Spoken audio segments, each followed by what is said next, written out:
Sometimes people just get you horns, and I'm like, where did you get those horns from? Yeah, they And know how they're to like, do well, it. I chopped up some samples. Some people have skills like that. Like, to me, that's high level production skill. And so my first call, when we have to do something very specific and I know the production is a big part of it, Mhm. that's when I start to think of my mental Rolodex, who is capable of pulling off that kind of production. Hey everybody, it's Tommy Z and Mark D.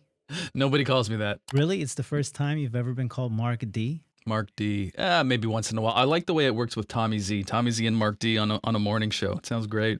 Tommy Z, Mark D on the MIC. You know, in the music and brands business, it's kind of customary for producers, even in competing music houses, to call each other once in a while and go, how's business? How's it going? What are you up to? What are you seeing? What are you hearing? What are you feeling? But I really wanted to get Mark on the phone and essentially catch up and have other people listen in. And Mark, you're in Toronto, Premier Music House. You guys are doing a crap load of work. It's like two crap loads right now we're at. I'm a creative director and a partner at Grayson Music. And so, yeah, I direct jobs. I compose as well because I like to, because I like composing. And I think it really helps inform my perspective on a job. Just to be in the mix and to be working with the team, it really helps me, write the briefs and change the briefs as we go. So I really like being a part of the creative process as well. Okay, so I mean, for like original alone, we're at like 86, which is a lot. It's still like 90%, 95% at agencies, I'd say. Okay. I think that's also a symptom of our team growing. We have an office and a studio and a team set up in New York now as well as Nashville and some activity in LA as well. And that's led to more projects, more work. And the nature of some of that work stateside is a little bit different too. It typically demands a little bit more material in some cases. What's the portfolio of the kinds of things you're working on? Campaigns, commercials, social media content? It's all wrapped into one, isn't it? Like, I mean, some of the work you might call more retail, and then some of it you might call brand work. So brand work is more all-encompassing and about the brand itself and about the identity. They're usually a little more dramatic, a little more large scale. Retail is about something specific, a specific product from a brand or a specific promotion that's happening at a given time. In a lot of scenarios, we're doing TV spots as well as online video, as well as social and radio. Yeah, so it's a mixed bag, really, and it kind of comes per job and it depends on how much ad space they bought and how much money they decided to put into circulating something. And with that comes for how long, right? Okay. I'd say over a long amount of time, the budgets have been lowered for us, but the scope of work has increased. So naturally, the budget does kind of shrink because of that, because there's more assets, right? In terms of what we pay, it's the same win fees, which is as much as the budget will allow. A very low one, which would be a situation where we're just doing like a favor for a company, would be like couple thousand. Something more reasonable would be probably around 4,000 to 6,000, and then something really big would be close to 10,000. Depends how long they decide to run it for. You never really know in the beginning. Sometimes you have an idea that, hey, this is a global campaign, it's going to go for the next year. We don't always know that, but sometimes it turns out to be that a job that didn't seem like a big deal gets picked up again and again and again for years and keeps getting run. And then it turns into something that's very lucrative. So you never really know. I think you always kind of do your best. Yeah, and then as far as the work itself, like what's going to make an impression on you? And I mean like specifically now, because we have such an abundance of music and musicians, you're going to probably listen very quickly and screen very quickly. So what are the ones that you're going to be like, oh, whoa, let's highlight this one? The good ones. You know what you're good at. So if there's a graph, I think there's diversity of work. So that would be like many different genres. Let's say you're doing an old school jazz track, a new trap song, and then a Dua Lipa pop song. I'll be like, whoa, this person does everything. That's amazing. But then there's this. How good is it? And so if you're a little bit lacking in the jazz department and you don't have any really good jazz tracks, don't put those in. If you're just a great pop producer, just put 4 or 5 banging pop tracks in. Yeah, and it's good to know too. Sometimes somebody will put in something like, I'm a trained concert pianist. I play guitar and the trumpet. I'm like, oh, Well, those are a bit more rare. So those things are interesting to throw in too. Yeah, absolutely. Okay, so Nathan says, "Hey Mark, Tommy, I had a call with a music producer from Global Music House recently. He mentioned that right now they aren't getting much work because ad agencies' budgets for custom ad music have dropped. Instead, brands are more inclined to go to stock music libraries or other premium music licensing websites because it's cheaper and convenient." Yeah, I'll say this. Like, so in Canada, the way it would usually work is we have a campaign to do, and a lot of times they do look for stock music, and then sometimes it'll be original. And then in the case that it's original, we write a certain number of tracks. They pick from. Hopefully, they select one. If not, we do a second round. Hopefully, they select one. In the States, they come in a lot faster and they want more. They're getting a lot of tracks from many music houses. They're always competitive. I'm talking like 200 or something. We have an extended artist network and we write songs specifically for this purpose. We don't write them for commercials. We write them to be songs that could be used in situations like this, where they're looking for songs and then the editor will take it and just cut it up his own way, and we're not crafting it to picture in that case. I think stock music doesn't always get the job done.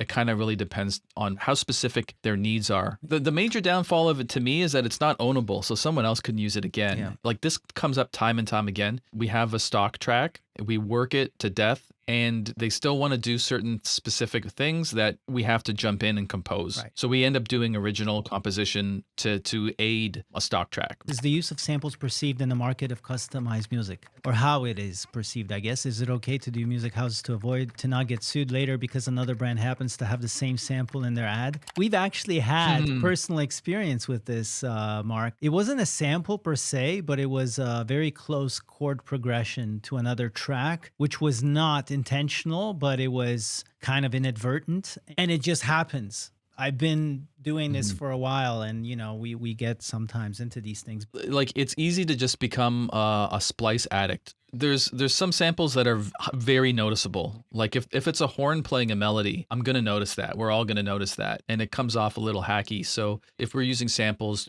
make them ownable, chop them up, rearrange them in a way that works in your composition, and that's what you kind of want to do. You're not doing that just to say I changed it, but you're also trying to push yourself as an artist and saying, okay, this is what I'm working with now. How can I sculpt it into something that's really great? It can become very detrimental to your skill set if you're just lining up splice samples and that's your track. Yeah. I recently watched an interesting conversation with Rick Beato and Benny from ABBA, who was championing using AI as a writing partner. It looks like it's not going away. How do we interact with it? An agency wanted to do an AI VO. It didn't end up working out. I think for the same reason AI music it's just not there yet. You just don't have the flexibility. AI music seems to me to be way, like not even close to being there Not yet. even close. So I agree with you. I'm actually working now on a project where I've literally tried every AI tool to help me at least start the composition. It just ends up that it's faster for me to actually lay the groundwork even. Like it's more of a distraction to get the AI maybe setting out a rough sketch for you. And I'm like, rather than trying to go in there and fix it, I might as well just lay down my own stuff. So I agree with you there. But AI voiceover, man, oh man, is that good? Like in some cases, I find some of these suppliers like 11 Labs. It's crazy. It's incredible. The intonation, the breath work even. Do you see it being inevitable as Uber was to let's say the taxis, that AI voiceover will be kind of the first front line to replace real humans? I mean, we're in the middle of a big actor strike right now, which is now teamed up with like the AFTRA strikes and the writer strikes in the States. And I think that's one of the main talking points in the strikes right now. But I think now we're at a point where everybody realizes how dangerous that could be if it's not negotiated properly. You can't just keep doing it without parameters. Are you ever allowed to push back on client revision? How much creative autonomy, trust are you given? I don't push back because, sometimes you do the revision and I'll say objectively at the end of it, oh, that's actually better now. Yeah. I might decide, oh, okay, you know what? There's two ways to do this. Let me present both and then tell you why I think this one's better. Yeah. I think that's what people pay us for and why they trust us, because we have opinions and we provide options on top of that. And so I'll fight for an option. I won't resist feedback, but I'll fight for a better option if I can present both. And I think a revision can actually deepen your relationship if you come out on the happy end of things. So most of the time, like there's some issue with it, somebody doesn't like it. When you actually help them to reach a solution, when it's foggy, when it's unclear, when there's difficulties, and you're not adding pain to the process, you're basically saying, okay, we're not really sure, but I get your point. The client's not happy. Let me give you a bunch of options at this point. And you're saying it with a smile, and the producer on the agency side stressed out. Like, I think this really goes a long way. Whereas your natural inclination is like, oh, what do you mean? We knocked it out of the park, blah, blah, blah, blah, blah. And sometimes a bad mix in the editing process will be the reason why. They'll be like, I'll realize, oh, you really like this track because it's actually buried in the mix, and that's what you really want. You really want something that's background. Yeah. And doesn't take up a lot of space here. You want underscore, not a feature track. Sometimes there's little tidbits like that you discover along the way. Santiago says, hi, Mark, Tommy. I mainly write, produce pop music. I wanted to know, how do you handle the work relationship with a session singer? Ask the music house if you can hire a singer. In some cases, they might say to you, look, we're not going to hire the singer, so just get them to sing on spec for you or split the demo fee if you want. And then if you guys win, here's how we're going to split the win fee between you two people.